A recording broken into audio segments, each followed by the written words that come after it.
Welcome to Season 6 of the Hey Girl podcast with your host and my mom, Bethany Needham. This season, we get to hear stories from guests who are running their race in their place right where God has them. We hope that these stories will encourage and inspire you to do the same. If you want more information or to connect with my mom, go follow us on Instagram at HeyGirlGram, friend us on Facebook at HeyGirlPod, or even better, head to BethanyNeedham.com and sign up for our email list so that you can get all the Hey Girl tea. All right, it's time to grab a cup of coffee or your favorite seltzer. Here's my mom. Hey girls, and welcome back to another week of the Hey Girl podcast. This week, I get to sit down with my real life friend, Allie. I have not seen her in a long time, but it has been fun watching from a distance, thanks to social media, the journey that God has had her on these past years. And let me tell you, there are a few times as a podcast interviewer that I can remember leaving an interview with actual goosebumps just from all of the moments, just powerful moments of hearing God work in somebody's life. And Allie is a special person. I cannot wait for you to hear her story. She's been on the podcast before, and I encourage you, I'll put in the show notes a link to her earlier episode. If you want a little bit more of the backstory, to go back and listen to that, then come back to this episode because all of it is just incredible and encouraging. Before we get to this episode, though, just a quick reminder, y'all, we have launched Hey Girl Podcast. It is out there. It feels like launching this dream out into I don't even know where. And I feel a little bit of that vulnerability hangover that Brene Brown talks about when you just sort of put yourself out there. But despite all of the fear and uncertainty, I really am so excited for this opportunity to serve women in a way that I feel like I'm so glad that I had this when I was younger, and I feel very honored to have the opportunity to be this for other people, which is just someone to come alongside of you in your health journey to help you figure out. Maybe you're brand new to fitness and you're like, I don't even know where to start. I know I need to take care of myself, but I don't know what that looks like. I would love to help you any way that I can. And so, Hey Girl Fitness, it's an incredible program that we've launched that gives you opportunities from joining a group challenge. We have the My Mountain Challenge going on right now. There's also just a library of workouts. If you're somebody that you've already done a lot of workouts, but maybe you just need fresh ideas, then there's this all access option that just lets you sign into the app, pick whatever workout you want to do, and have at it, girl. But maybe you're a lot like me when I started out and you're like, I don't even know. I don't know the difference between a dumbbell and a barbell. I wouldn't know how to turn on a treadmill if I stepped on it. It's okay. We all just need to start wherever we are. And so if that's you, then sign up to do a fitness assessment with me where you and I can sit down in a Zoom conversation and find out the things that you like and what you're looking for, what you need in this stage of your journey, of your race. And then let's map that out together. I would love to come alongside of you and help you get started in your health journey. So if you're interested, I encourage you to head on over to my website, BethanyNeedham.com, and you can find the link for Hey Girl Fitness and sign up there. If you have any questions, you can always private message us on the Instas or Facebook, or send us a message through the website. We would love to answer questions for you, whatever those may be. All right, girls, are you ready? You're probably not. You don't even know how good this is going to be, but let me just tell you, it's going to be great. So without further ado, let's head on over to my conversation with Allie.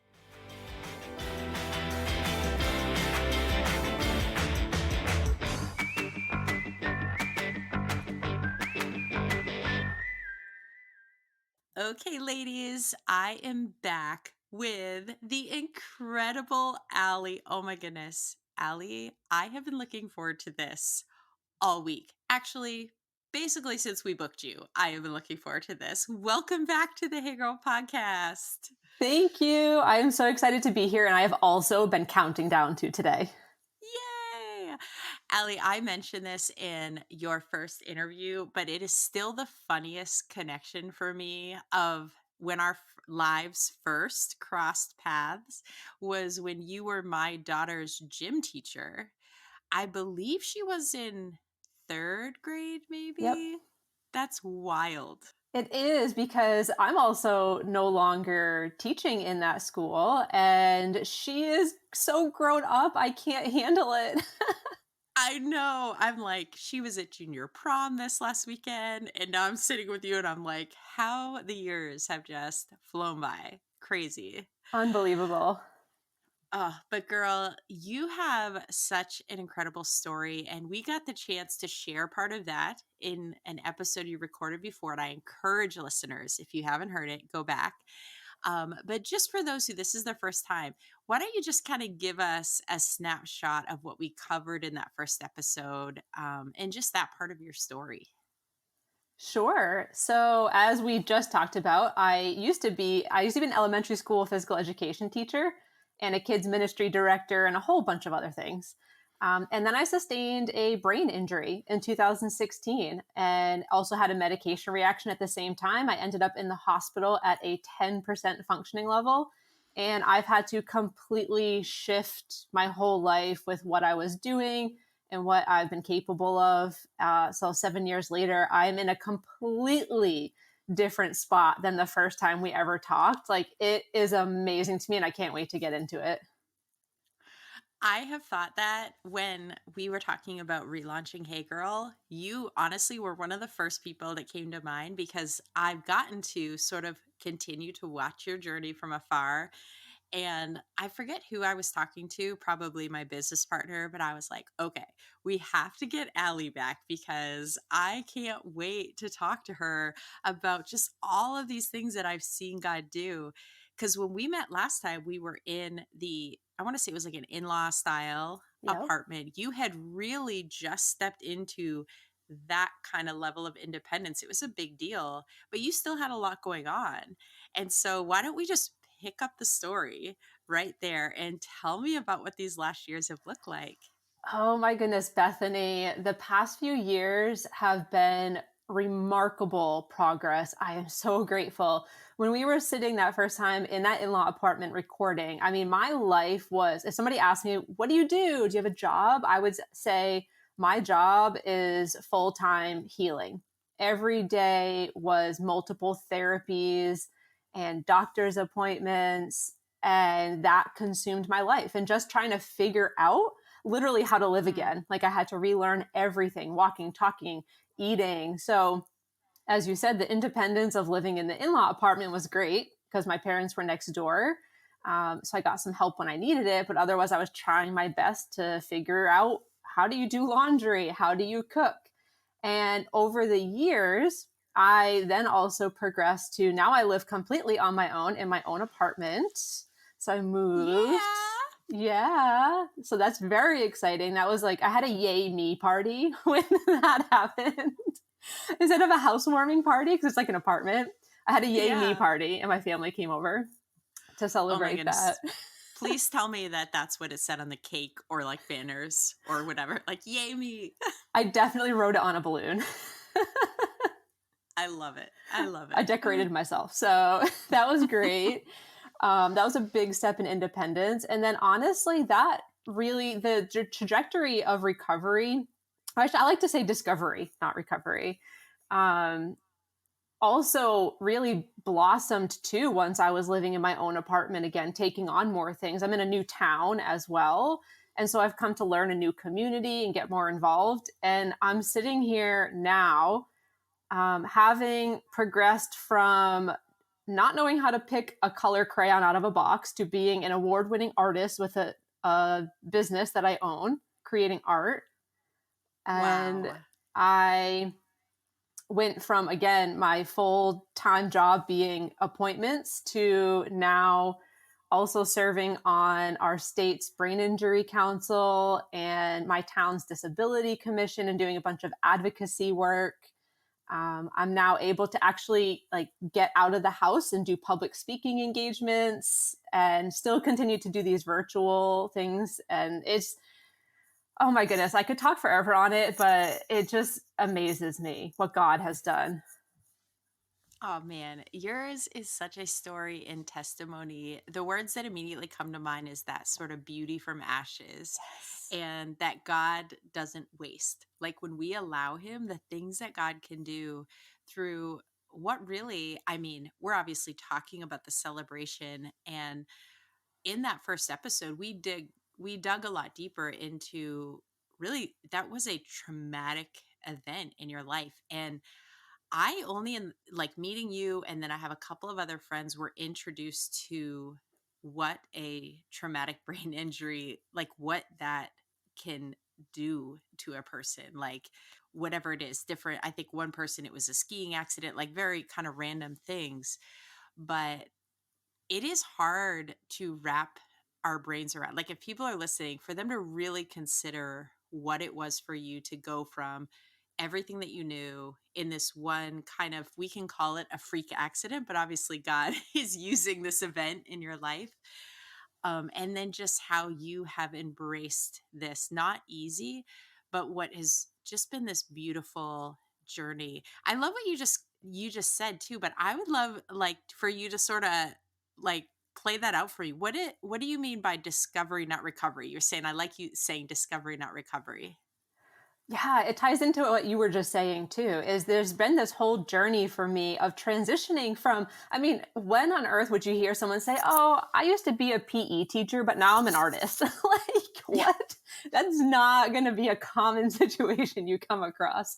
It's two completely different lifestyles. One is super, super active and everything of teaching and creativity was all active, on the move, go, go, go. And now the creativity and teaching that I do is more passive, where it's like quiet. And well, it's not quiet if I'm facilitating a support group or meeting or something.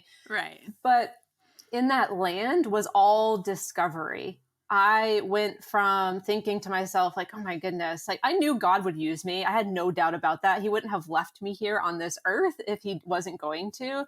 But laying Amen. in a hospital bed and being like, what is my life going to be? Like a physical education teacher needs to be able to run around and dodge balls being thrown at your head and answer, Miss Rheaume, why are you wearing that shirt today? Miss Rheaume, why are you, watch me jump, watch me jump, you know?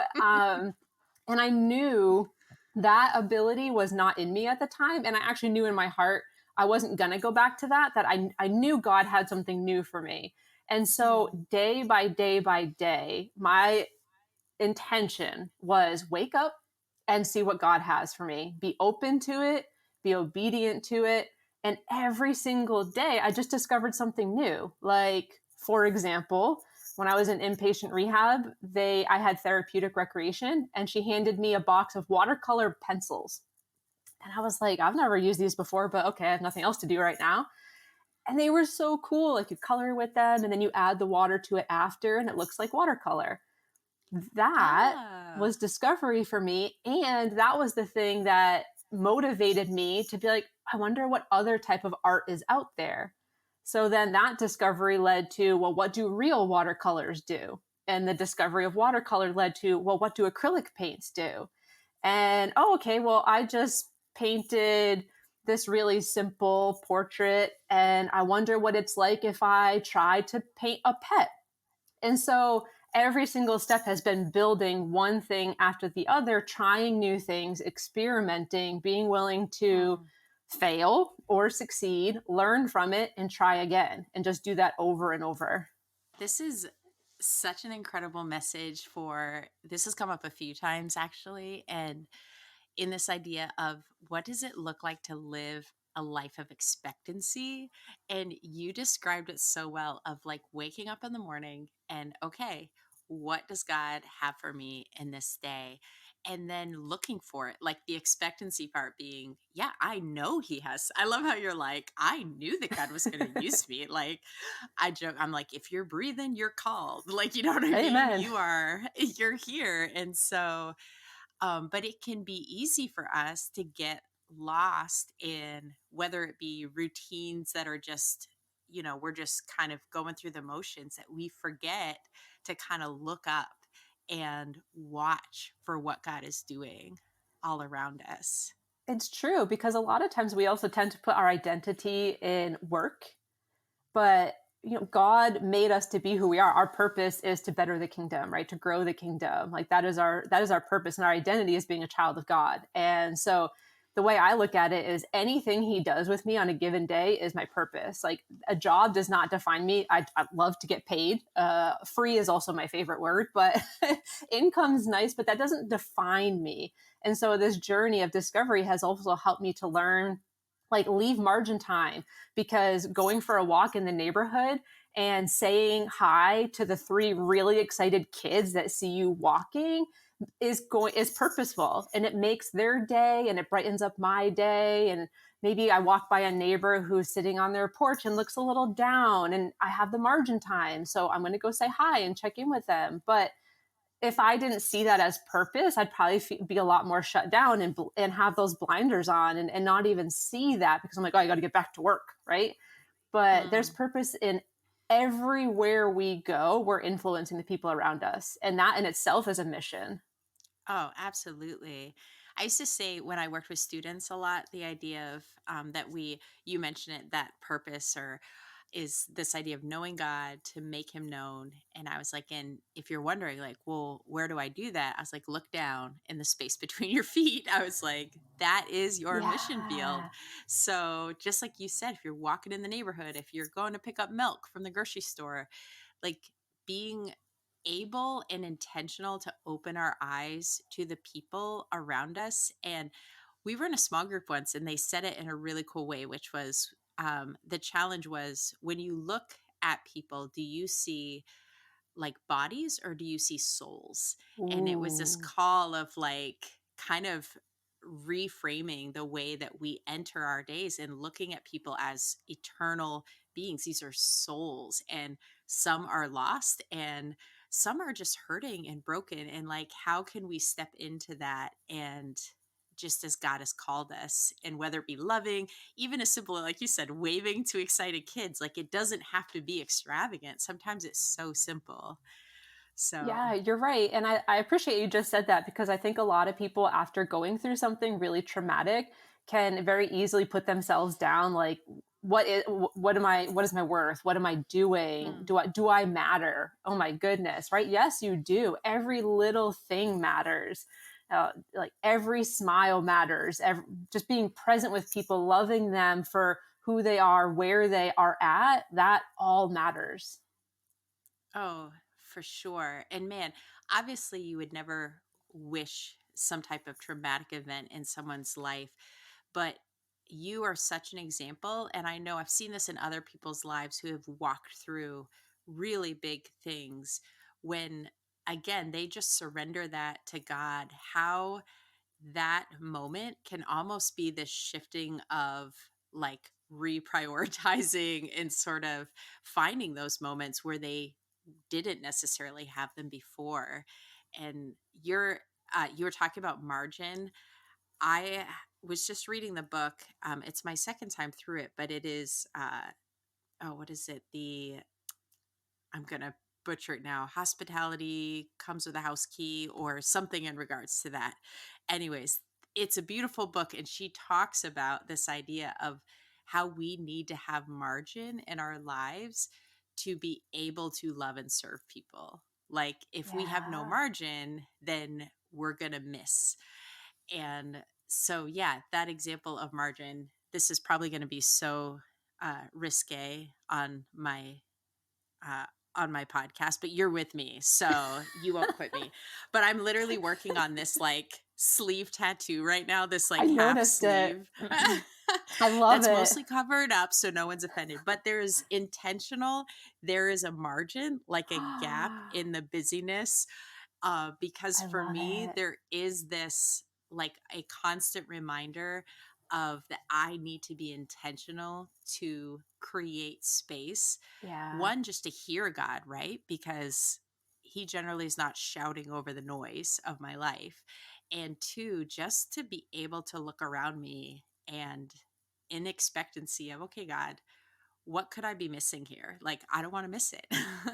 Yeah, and for anyone who's kind of like, what is margin, right? Because I think if no one's had that conversation, maybe they like haven't realized that yet. We're talking about leaving time in your day, leaving space in your day, in your week, in your month, in your year, in your life to Yeah. really to schedule unscheduled time, or instead of showing up for a doctor's appointment at the time of your appointment, allow yourself 10 extra minutes. And then you're either going to be able to sit quietly and have that good conversation with the Lord while you're waiting, or maybe you end up running into someone and engaging in a conversation because you both end up relating to why you're there, and you get to impact somebody else's life, even just the sense of relatability. You don't even have to necessarily solve any problems for someone, but if you're just like, oh, me too, oh, I've been going through that as well. But if you didn't leave the margin time, you may have not gotten that opportunity. You may have missed that person by 5 minutes or something. But God really, I feel like He always, always honors when we leave that space. I mean, I can't tell you how many times I looked at my calendar and have a full day open, and I'd be like, I feel like I need to put something there. And then I don't. But then what ends up happening is it could be something as simple as my sister decides to go to the park with her kids, which walks by my house, and I get to say, sure, let me go with you. Or I'll just stop by, I'll say hi on your way, things like that. If I didn't leave the margin time, I wouldn't have been able to say yes. Oh, absolutely. Man, this is like, girl, this is such a good word for all of us, but I'm sure our listeners too, because it's counterintuitive, right? It's countercultural in a lot of ways. Like the idea of free time for whatever reason just freaks us out. Or we almost like have shame if we're not busy enough. Like there's an embarrassment to that, which is silly. And so, kind of just coming at this truth of the importance, like how important it is to have margin, and just the value in how God uses that is, yeah, I feel like drop the mic or everybody just like pause, repeat, play again. Like we need to have margin in our lives, and it doesn't need to be this grandiose moments that God works. Like, I just honestly believe that some of the most powerful moments happen in things that for us probably seem so inconsequential or mundane, from a smile and hello to, hey, how you doing, to being polite. I'll use your doctor's office example, being polite to the woman at the desk because you're not in a hurry. So you don't have to rush through it. You have time. You can be the first person in that day to ask her how she's doing, like giving yourself space to just be an example of presence and peace in a world that is just frantic and anxious. Oh, yeah, I agree with you. And I think, like you were just hitting on there too, is a calm state that we present can also help other people sort of come down a notch as well, because I don't think we embrace peace enough in our life. If there was one fruit of the spirit that we could probably all use a little bit more of, it could be that peace. But not only does that, from like a stress perspective or even interacting with people, I feel like it also helps in decision making, right? Because how many times do we sort of drive ourselves bananas being like, I don't know the answer, I don't know what to do, I don't know what's next. If we just gave ourselves that margin time and trusted that in that time the Lord will give us the answer, I feel like it really helps with decision making. I try to encourage people, like they're like, oh, I don't know if I'm ready for this or not, or I'm not sure which way to go with this. I always ask them, is your thought coming from peace or from fear? Mm. Do you have peace about this thing, but maybe you're just a little bit nervous about starting it? If that's the case, go for it. Or is it coming from fear? And if it's coming from fear, Mm. you got to face that. You gotta nip that, and that can be a big barrier for decision making too. Especially, I mean, we don't like to not know things, right? Hmm. That's like as old as the garden. Literally. Yeah. Adam and Eve are like, we want to know what God knows. Like, we want to know things. And what would it look like for us to trust God enough to sit in the unknown? And man, you touched on it, but this has come up a lot recently in my life, is trusting God to show me the things I need to know when I need to know them. Yeah. Because when I look at my life in times that I've been hustling or I'm burnt out, or typically it's because I'm trying to either make something happen that's not meant to happen, or like you said, I'm so freaked out that I don't know the next thing, that I'm trying to figure it out myself rather than pause and just, okay, God, you have this. Like, Yeah. your timing may not be my timing, but you're God and I'm not. Thank the Lord. That is true. And just really, really trusting Him to kind of reveal it again in His time. Oh, absolutely. I also read in a book recently, it said, and I forget which book, so we're on a roll with books today, names I of know, books. right? This sentence stood out to me that said, if you feel burnt out, you're likely doing more than what God's calling you to do at the time. And that hit me so hard, because then I sat there and I was like, is there ever a time in my life that wasn't true? No, it always is true. Like, I say yes to one thing because the Lord is calling me, but then I get so caught up in, like, how do you climb the ladder, or what's the next thing? Well, are you being called to the next thing, or are you rushing it? And if you rush it, that's where the burnout comes, because God hadn't prepared you for it. So instead, I've learned, take a step back, appreciate what today is. If someone graduates from high school, what's the first question? What's next? Where are you going to college? Right? Yeah, yeah. And that's valid. But what about today? Like, let today be today, and let the Lord guide the next step. Because if He does, then you're going to be prepared for it. But if you try to push it, then you're not going to be prepared. And that's where the burnout comes. So I've learned that lesson absolutely over the past few years. Oh, preach. And before I ask my next question, a public apology to Rosaria Butterfield. It's The Gospel Comes with a House Key, and I definitely butchered her book name. But I promise it's a really good book. I just have a terrible memory. It's okay. We forgive. Yes. Well, one of the things is you were sharing your story, and it just aligns so well with everything you're talking about, is this idea of a journey kind of being a building, like a step at a time.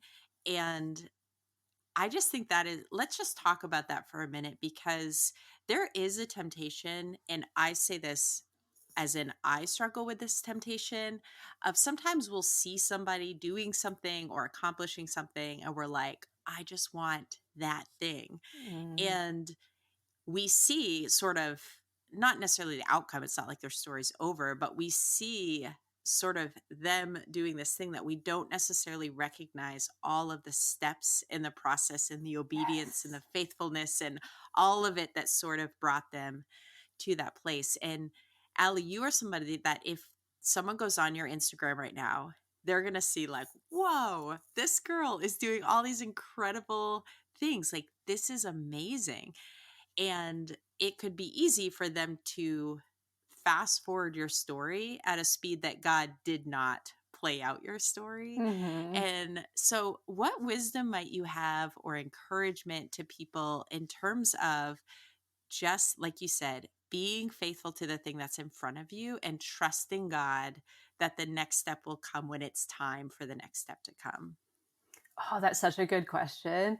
I feel like it really boils down to having close conversation with the Lord about who He made you to be, and asking him in conversation what He's calling you to do right now, recognizing He made you to be this way because He's calling you to do X, Y, and Z. Because I feel like the typical answer to this is like, just don't compare, be inspired by people, but don't try to be them. But listen, we've all been there. That happened to me too. After brain injury, I went to my first support group after, and I looked around the room and I was like, they drove here? How did they drive a car? I'm like, oh, well, first of all, their brain injury was different. Second of all, that person's brain injury was 10 years ago. Mine was at the time 3 years ago. Or like you said, social media. Oh my goodness, that person's like graphics are so clean and their whole page is like branded and colored. I didn't start there. But the thing is, like, we have to live it out. There's really nothing in this world that's ever going to answer that question for you. There's never anything in this world except living through experience and having conversation with the Lord along the way. And if someone's like, well, how on earth do I do that? We go back to this conversation of margin time, right? So sometimes if I catch myself doing that now, I'll pause. Here, I guess here's a good thing, a good piece of advice is to pause in the moment and sit there and ask yourself. And of course, with the Lord and, just ask, why do I feel the way I feel right now? Right. If I said, you know what, Bethany has this amazing podcast and I love public speaking. Oh my goodness, she's amazing. Why can't I do that? Or I want to be Bethany. If I sit here and okay, pause. Why do I feel this way? Like, do I actually feel called to create a podcast in the future? Yes or no? Or is it, I love Bethany and she has a great personality. Do I want to have more joy in my life because I see that in Bethany? Do I love talking with people? Like what's the why behind what you love somebody else is doing? And then that will help you to realize, okay, Lord, help me to embrace that why. So I'm not trying to become someone else or do what someone else is doing, but how do I embrace that joy? How do I start to talk to more people? How do I start to put myself out there? And I think that's where it can shift. That is so good because it's not dismissive of what, like, there is something there. And rather than just being like, okay, I need to just shove that aside, or I'm just going to, sit in this and feel all jealous and angry or whatever. But it's okay, let's talk about this. What's going on here? And that's helpful too, I think, because I've been listening a lot to podcasts and people who are teaching about launching businesses, because this Hey Girl, we're relaunching a podcast, but we're also launching this sort of brand new side of fitness. And I like, real talk, I don't know what I'm doing. Like, I feel like God gave me this sort of vision, and then it's almost like the go to a land that I will call you moment where he's like, this is where you're headed. And I'm going to have to lead you every single step because P.S., you don't know what you're doing. But one of the things that's been so helpful for me in the podcasts that I've listened to are these super successful entrepreneurs saying, if I could go back and do something different, I would not keep trying to just be and do things because I see someone else being and doing something that I'm like, oh, I like that. But I would actually ask myself, just like the conversation you had, like, hey, is there something in this for me? And if not, then I just see okay, then I don't need to do that just because somebody says this is the thing to do or it's successful for them. It doesn't mean that's what I am called to do. So yeah, pausing to have those conversations really is the only way to, because otherwise our minds just cycle, right? Like, at least mine does. Oh, mine does too. Trust me. You're not alone. Everyone listening, you are not alone. We all feel it. It is human to feel that. And that's why I don't want to just be like, oh, just don't compare yourself. But because that's so common to hear. And I feel like as you were talking, actually, the other thing can be to have conversation with someone who's doing what you may desire to do. Because sometimes comparison can come from competition. Like the Lord doesn't want that. Comparison's the thief of joy. And so if you're comparing yourself, you're really trying to compete with somebody else. And so instead of trying to compete, have that conversation. If I ever wanted to start a podcast, reach out to Bethany. Hey, what does it look like to start a podcast? What would be your tips? Can we sit down and chat? Can we have coffee for an hour? And then that way, not only are you getting advice from someone that's done it, but then it can help clarify, like, do I actually want to do this? Like, how am I feeling in this conversation? Do I feel anxious? Do I feel peaceful? Like, that's going to help answer something. But then also you have a connection instead of comparison.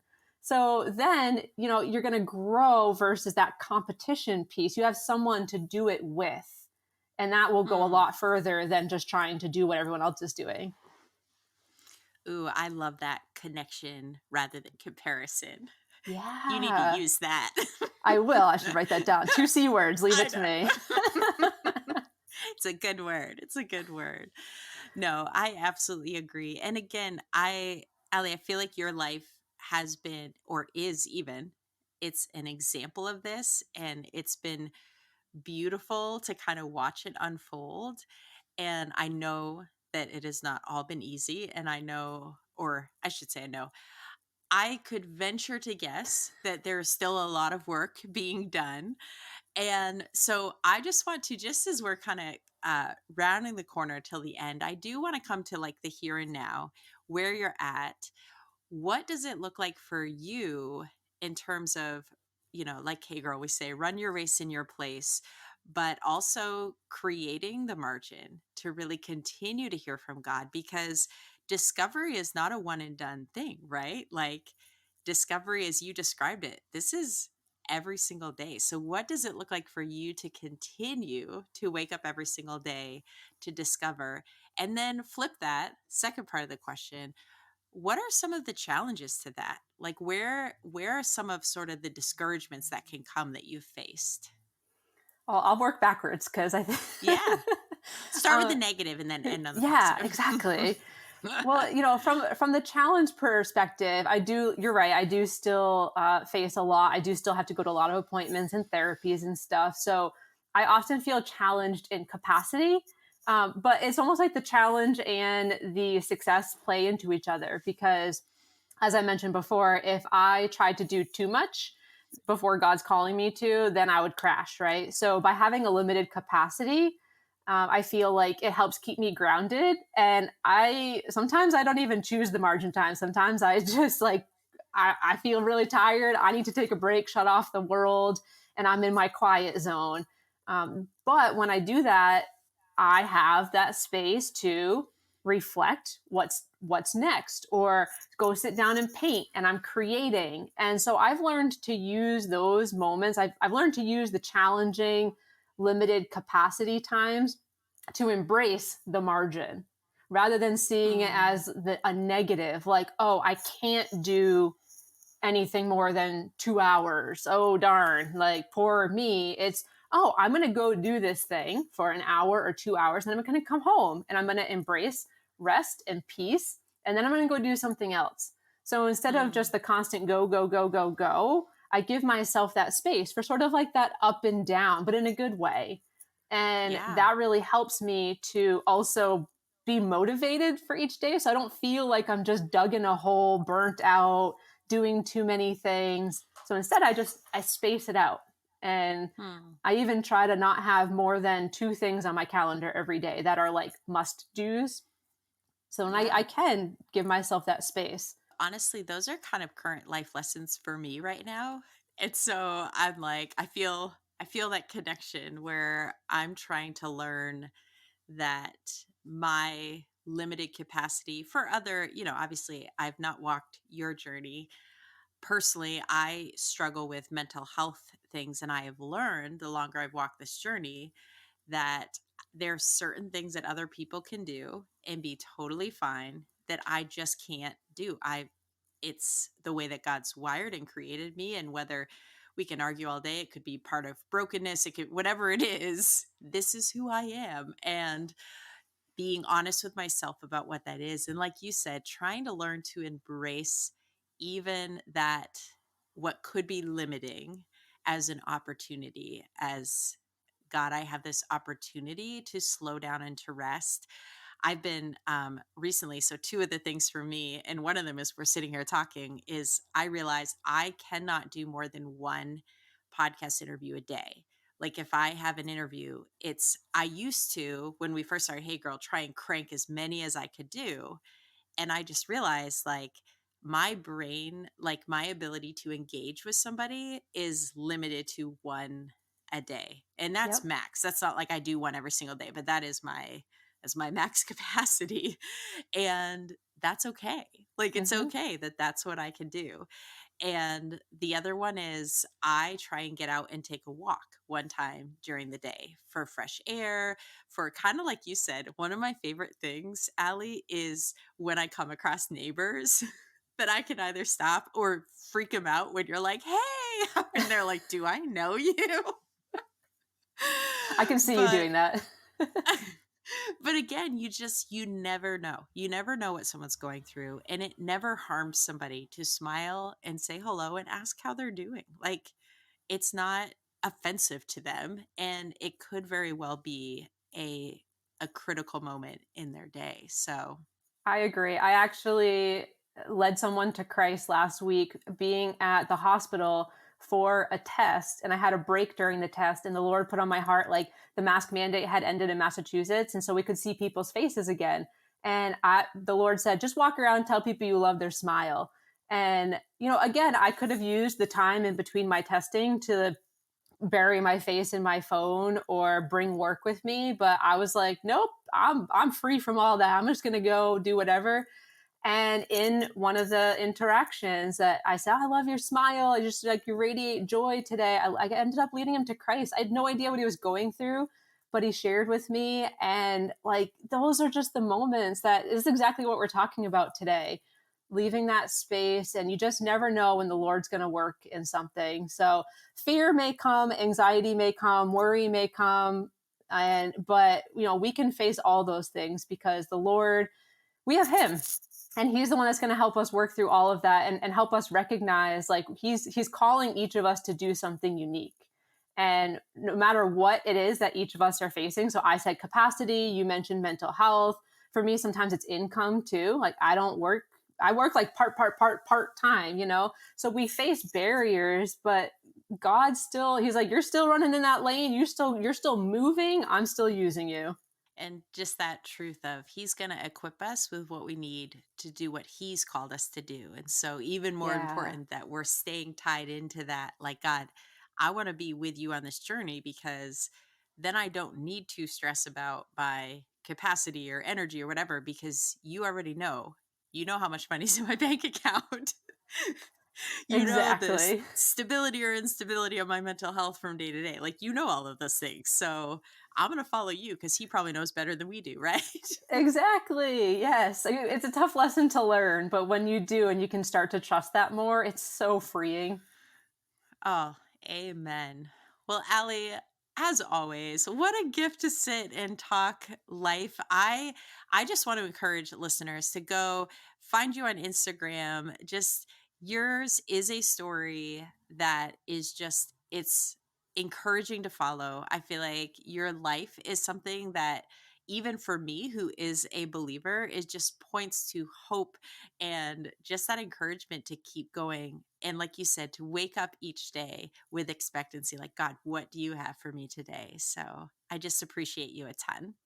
Oh, thank you so much. I appreciate your support and the kind words, and this conversation has been amazing. So thank you for having me back as well.